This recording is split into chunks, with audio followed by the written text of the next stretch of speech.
padako sa ilang kaugalingon.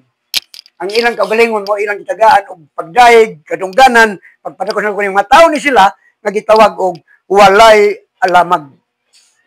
Walay alamag. Lawom ni nga sinuntihan. Ludabi ni siya. Walay alamag. Buti pa sabot, mga tao nga ang opposite sa walay alamag, buang-buang. Sa pinaka-sayon, sultihon ini, butan.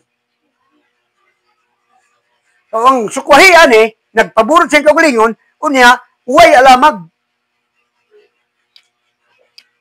Ikaduha, gikabuangan niya ang pakiglantugi o pakiglalisbahin sa pulong nga musangpot una sa kasina. So, kining mga tawana, gikabuangan nila ang pakiglalis o pakiglantugi sa pulong. Way nakabig sa debate, way nakabig sa lalis. Kundili, ang nahitabo, kasina. Muingon din sila nga, nakabig siya kay maayong mga tarungan. Dili na siya nakabig. Tungod sa kasina, nga maayo mo istorya, maayo mo debate, busa siya nakabig. Usa ka rason nga nung nabiya ko sa diskusyon o debate, kanyang to hilig kami. Kini akong partner, kami mag-uwan.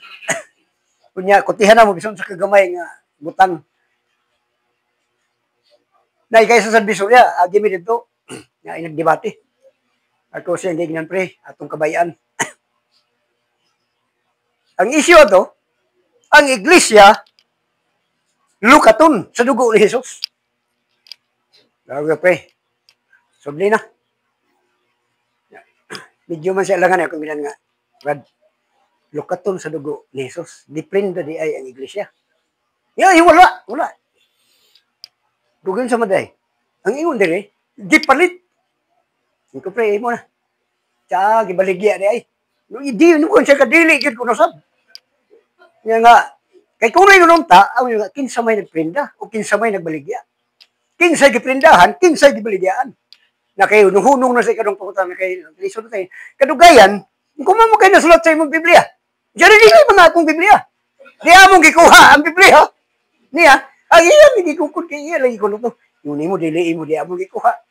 Pero naluoy man yan siya tahan na pre kay lagi ayon lagi. So, murang nabiya ko kay ako nakita, ang sangputanan dili makabig ang tao. Magbaton hinuon na siya kasuko. Magbato na siya pagdumot. Magbato na pagdumot. Tungod ini, matay pa mo sangpot lang. So, kaning lang tugi pakiglalis, di ini mo sangpot sa pagkakabig. Kundili, ang mahitabo ang kasina. Mahitabo ang pagkabahin-bahin. So, magguba ang grupo. Magguba. Nya. Yanong naguba ang PMI. Tungod, number 1, kiniyo. Ikaduha, nagkabahin-bahin na dayon. Mo nina nahitabo ang PMI karon kaguba-guba na. Hangtod ang pinaka-leader gyud, no ulam ambak na tuwa na sa lain, gibiyaan ang grupo. Ngano man, tungod man ini. Kay katong hilig man to siya sa debate. Sa dito sa Malay-Balay, uban kami dito. Kuan gyud siya hilig sa debate, kauban to sila ni Tortuga. Namatay na lang ito, gibarang ko na ito, kagdako ng tiyan. Kutihan man lagi. Nya dito sa bawal, gidunggab to sa Iglesia ni Cristo.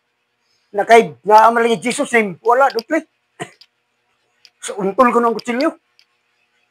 Pero sa barang, nadut lang siya nga naman. Ang kinabuhi niya, nayabag man. Kaya wala unta to. Magpabilin to siya, didutlan. Nayabag man. Daghan ang isyu ato. Di na lang na kung sumiron. So, muna yung tabo niya. Ang mahitabo rin sa uban,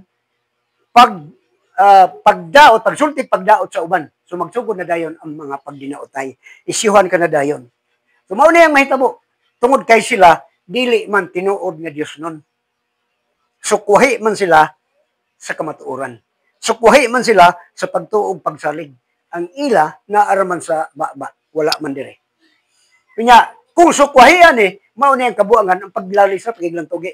Ang mahitabo, kasina, pagkabahin-bahin, pagsultig, pagdaot sa uban, daotang katahap. So ang uban, kung makita kang maayo sa imong ministry niya, murag makita lang wa ka maglisod-lisod, ang ila na yung duda, magkatahap lang sila nga na kay support. Katunggikan mi sa Cebu. Naatlo bang nagkasakay kami. Taga Piligayon. Layo ra gyud to sila, yang katre ako layo ra.